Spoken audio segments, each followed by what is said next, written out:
Can collective frenzy be called investment wisdom? While missiles are flying between Israel and Iran, and while headlines are screaming about nuclear facilities under attack, and while President Donald Trump tells Americans to evacuate the Middle East, there's another story unfolding that nobody wants to talk about. It's the story of gold fever gripping investors worldwide. And it might just be the most expensive mistake one might make investing in gold right now. Here's a number that should make you pause. Gold is up roughly 28% compared to last year, trading at $3,400 per ounce. Another number, gold hit its all-time high of $3,500 on April 22, 2025. One more.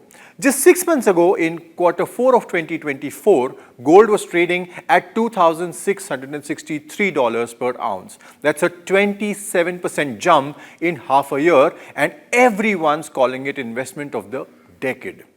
But here's what the gold rush headlines do not tell us. This spectacular run might be exactly why you may not be in the right position to buy gold right now. The very enthusiasm driving these prices could be setting up today's buyers for tomorrow's disappointment.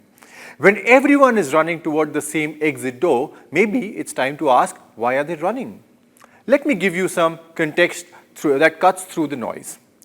Over the past 53 years, from 1971 to 2024, gold has delivered average annual returns of roughly about 10.6%. That's respectable, but hardly spectacular. Even in the last 20 years, gold's total return was 543%, which works out to about 9.8% annually. Now compare that to what we're seeing today, a single year gain of 28%. Well, something doesn't add up, right? And now that is where history becomes your teacher. Gold doesn't just randomly surge 45% in a year and stay there. These dramatic spikes almost always coincide with fear. And fear is always temporary. Right now, that fear has a name, the escalating tensions between Israel and Iran. Markets are pricing in the worst case scenarios, and gold is the beneficiary of that collective anxiety. But here's the pattern that repeats like clockwork.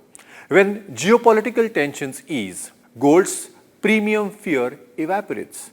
The same investors who rushed in during the crisis rush out when normalcy returns. It happened after every major conflict, every financial crisis, every moment when the world seemed to be ending. The world did not end, and gold prices returned to earth. The mathematics is simple. If gold typically returns around 8 to 10% annually over the long term, buying it when it is already up 28% in 1 year means that you're likely purchasing years of future returns up front. And now you're not buying an investment, you're buying into other people's panic at that premium price. Central banks are certainly buying, but central banks aren't individual investors. They buy gold as a hedge against currency debasement and geopolitical instability, not for returns. They can afford to hold for decades, can you? The uncomfortable truth is that gold's current surge feels more like a bubble than a sustainable investment trend. When any asset rises 28% in a year, while its long-term average is under 11%, alarm bells must start ringing, not cash registers. The same momentum that's driving prices up will drive them down when the sentiment shifts. Don't get me wrong, gold deserves a place in your portfolio. But that place should be as insurance, not as a wealth building machine or a wealth building engine. Insurance is most expensive when you need it most, and right now, geopolitical fears have made gold insurance very expensive indeed. If you're looking at investment returns, understand that buying gold at today's prices may mean accepting below average returns for years to come because you are paying tomorrow's gains today.